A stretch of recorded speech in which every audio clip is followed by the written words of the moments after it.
Eu te mandei o vídeo no WhatsApp. Então, eu lembro que meu celular quebrou. Interessa. E agora, perdemos aqui? Fiz a minha Tem parte. que me mandar de Pô, Eu já aqui- mandei embora pra vala. Vou manter. Então, um abraço. Perdeu-se como lágrimas na chuva. Então vocês não vão ver o que a gente fez nas festas. Não, de- mas já tá gravando? Como sempre, né?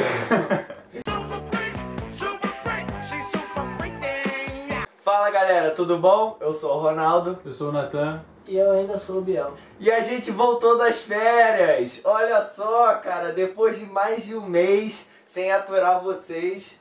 Mentira, a gente é amigo, a gente se vê sempre. Mas poxa, sem essa formalidade aqui, a gente volta pra falar das bobagens do dia a dia. E hoje eu quero levantar um assunto muito interessante Eita, nós. sobre o que a juventude pensa. Merda. Porque hoje eu fui numa discussão sobre a militância da juventude, né? Sobre o que a juventude pensa nos dias de hoje. O que a juventude pensa sobre a educação, sobre a saúde. O que a juventude pensa sobre o nosso país. E nisso a gente já conversou muitas vezes, né? Sobre o que a gente acha, de vários pontos e tal.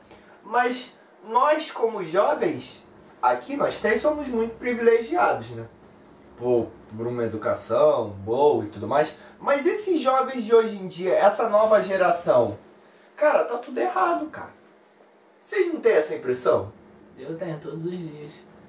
Todos os dias eu tenho a impressão que a juventude tá fadada ao fracasso. Mas por que você acha isso? Eu acho que, falando sério agora, a juventude tá inserida tudo nos nossos problemas giram em torno de quê? A gente sempre reclama da educação, que é a base de tudo. E no mundo que a gente tem hoje, de falta de segurança, de saúde precária, de tudo isso, a educação ela é a base, o começo de tudo. E como ela é hoje tão sucateada, reflete no nosso dia a dia. Ao menos esse é o meu pensamento. Que a juventude hoje é o reflexo do que é a educação no nosso país. Acho que tem um pouco a ver com relação à geração da preguiça. Geração da preguiça. Porque o cara é muito... Você é preguiçoso! Você. Eu, tipo, o nosso editor do áudio, Exatamente. Cara, que preguiça. E o cara quer o que é mais fácil. E isso estressa, que não é nada fácil. Você tem que estudar, acordar cedo, mas o cara não quer nem isso. Verdade. Aí, E cria-se a cultura, né, da facilidade dos reality shows, dos 15 minutos de fama, né? Eu tenho uma reflexão que eu quero muito fazer com vocês sobre... A gente sabe que a expectativa de vida tem aumentado, certo? Sim. Do mesmo jeito que hoje a infância tem diminuído. Sim. Então, o que é essa maturidade? O que é chegar à juventude hoje? Se a cada vez mais a gente vive a juventude para sempre, né? Os adultos que não querem mais assumir o papel de adulto, querem ser jovens e consequentes, né? Viver como adolescente. Hoje o cara de 30 anos está começando a vida. A gente vê muito disso. É o jovem adulto, não é? E quando que vai chegar essa maturidade? A gente forma o jovem para ter um pensamento, para ser maduro, para pensar e ser como cidadão. Esse é o grande lance, cara. Porque eu vou falar pra vocês. Hoje, como eu falei, hoje eu fui numa discussão sobre isso, onde teve vários círculos. E cada círculo tinha que apresentar uma proposta sobre o que você quer ver na saúde pra nossa cidade, que é Maricá. Aí o círculo debatia. O que você quer ver sobre a educação, sobre o meio ambiente, né? Que é tão falado. Cara, sinceramente, as pessoas que falaram são pessoas que já, como eu, têm 23 anos, estão se formando numa faculdade, tudo mais. Ou pessoas que já têm uma vivência, por exemplo, o meu círculo foi de saúde. A gente teve atletas falando sobre saúde, que, pô, atletas vivem bem isso, né? Tem que estar na veia. É. Agora, uma discussão sobre meio ambiente completamente partidária, onde chegou ao cúmulo do jovem que estava lá, falando, não, os jovens têm que ser engajados no ambiente. Aí a questão que eu levantei foi, poxa, mas na nossa cidade, que a gente tem tantas coisas bonitas, tem uma natureza vasta, que é degradada pelo próprio Estado quando joga esgoto na lagoa, sendo que essa lagoa poderia ser aproveitada de N formas, né? Pro esporte, saúde, lazer. Quando não né? tem uma reciclagem, né? É. A gente não tem uma reciclagem pública, assim, de grande escala, que todo mundo sabe onde é a reciclagem que a gente possa dividir. Não tem uma conscientização de casa em casa da população de separar o seu lixo. É tudo a moda Bangu. Com todo respeito a Bangu, que é um belíssimo lugar. Que por sinal a reciclagem fica na frente do nosso estúdio. Vulgo- Vulgo minha E que é privada. que é privado, o Óbvio. cara tá milionário. Aí eu levantei essa discussão. Ele falou, não, claro, mas isso não impede que empresas possam limpar a lagoa. Mas, cara, vai limpar e o esgoto vai continuar Continua sendo saindo. despejado.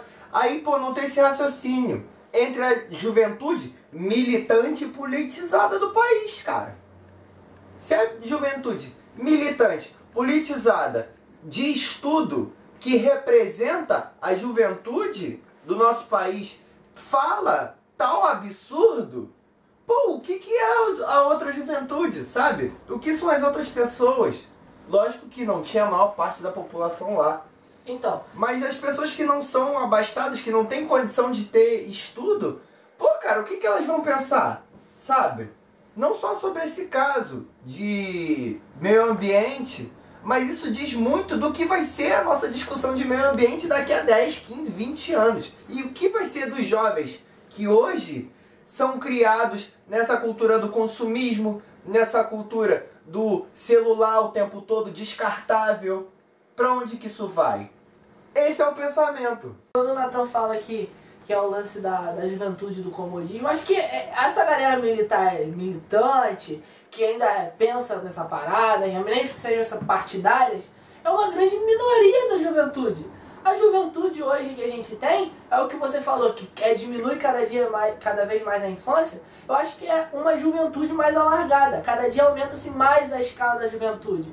Hoje o cara quer ser jovem muito rápido, sem passar pela fase da criança, da brincadeira, de tudo aquilo. Mas ele quer a juventude, não a juventude do amadurecimento, das responsabilidades, do estudo, do buscar mais, do buscar se instruir, não. Ele quer a juventude mais cedo, aquela juventude do eu posso fazer o que eu quero, eu posso ir pra balada, eu posso isso, eu posso aquilo. É uma juventude sem responsabilidade. E essa juventude vai se alargando cada vez mais. E começa, sei lá, nos 10, 11, 12 e vai até os 25, às vezes malandro que não quer nada com a vida. Que só quer saber da faculdadezinha, que não tem perspectiva, que às vezes é uma faculdade que faz, mas não quer, às vezes nem vai, às vezes se contenta com um pouco, não busca mais, que só quer viver aquele dinheirinho para ir pra balada, para pagar o seu combo de vodka com não sei o que. Então é a juventude, a maioria, eu acho, na minha opinião, é a juventude que não liga pra nada. Que tá aí nessa vasta escala, nesse vão de juventude sem responsabilidade. Concordamos em alguma coisa. Finalmente. Que isso? Quantos vídeos pra isso acontecer? É a vida pra isso acontecer. A vida disso. Isso também é um reflexo de como foi a vida dos nossos pais, dos pais dele. Com certeza foi uma vida bem mais sofrida, uma vida que a juventude, a infância foi trocada para trabalho, porque era uma coisa mais difícil, era uma economia mais difícil, era uma ditadura, era uma pressão, era não ter expressão, era tudo aquilo ali. E essa juventude que conseguiu viver, crescer e ter seus filhos, querem o melhor para seus filhos, não querem que passe por nada daquilo. Então, tecnicamente, vão mimando, né? Vão tirando essa responsabilidade. Não, deixa que eu faço, não, deixa que é isso, deixa que é aquilo. Quantas vezes lá na faculdade a gente via pais de alunos indo lá resolver problemas? É verdade. Pô, cara, que isso? O cara tem 22, 23, 25 às vezes. E a mãe ia lá resolver. A mãe vai no banco pra ver negócio de cartão. A mãe vai tirar o título de eleitor. A mãe vai fazer a vida do cara toda e ele lá tá bom, lá tá bom. Não vou falar o nome do nosso colega que é assim. Caraca, eu pensei exatamente! Cláudio, né? Não. Isso também é o cara que agora eu só preciso estudar. Aí o cara vai, entra com 18 na faculdade, sai com 24, faz um mestrado, faz uma pós, faz alguma coisa. Ou nem Pronto. faz, né? Ou faz igual a mim, faz outra faculdade. Começa do zero. É, e diz que com 18 anos era muito novo pra escolher, pra saber o que queria pra sempre. É, eu sou um reflexo da juventude, cara. O cara nunca trabalha. Aí o cara nunca trabalha, que consegue uma iniciação científica, consegue uma bolsa, consegue misturar aquilo ali com o que ele tá fazendo. E quando ele vai pra real mesmo, pô, vou ter que trabalhar numa empresa. 30 anos na cara, 30 anos na cara, começa a tomar esporro, pressão. Ah, não sei fazer, não tem mamãe. Ali, filho, o cara vai e sai. Ali o cara não passa pelaquela fase da juventude, que deveria ser uma fase... Claro que você sai de fase de infantil, de criança, você tem aquela fase que você realmente está pensando no futuro, pensando no que eu vou fazer, pensando no... Mas isso é uma fase de amadurecimento. Se você não vive esse amadurecimento sabendo que aos poucos você vai amadurecendo, tem esse baque que você falou. Você fica sempre naquela juventude sem responsabilidade, sem consciência política. Porque muitas vezes, quantas vezes a gente ouve aquela famosa frase, eu odeio política, principalmente da boca dos jovens. O jovem é o cara que tem que mais gostar de política, porque a política é a nossa vida, cara. A gente vive política, a gente decide pela política. Se hoje a gente não gosta de política, esse jovem que diz que odeia política, é o jovem que vota errado, que é o lugar diretamente que ele decide. A sociedade decide tudo. E depois fica reclamando que é isso, que é aquilo, mas vive reclamando, vive falando que odeia política. E eu quero fechar esse raciocínio com uma questão. Um programa de massa que é amplamente divulgado pela mídia, pelos jovens, como é o Pânico na TV, fez uma entrevista com o Joaquim Barbosa, que é uma grande figura de Estado do nosso país, né? Antigo presidente do STF, pô, renomadíssimo, especulado a ser presidente da República. Então, um programa altamente jovem fazendo uma entrevista e tendo respeito por um cara importantíssimo na figura pública, né? Aí perguntaram pra ele, o que você acha que o povo deve fazer daqui pra frente pra mudar o país? Aí ele falou, pensar. As pessoas têm que pensar. E pra pensar, você tem que ler. Você tem que se informar. E na era da informação, o jovem não se informa. O jovem não pensa. Então essa é a reflexão que eu queria que ficasse no nosso vídeo. Se você gostou, por favor, dá aquele joinha, aquele like. Aquele famoso CCC. Curte, comenta e compartilha. E muito bom estar com vocês. E voltamos ativa, galera. Valeu!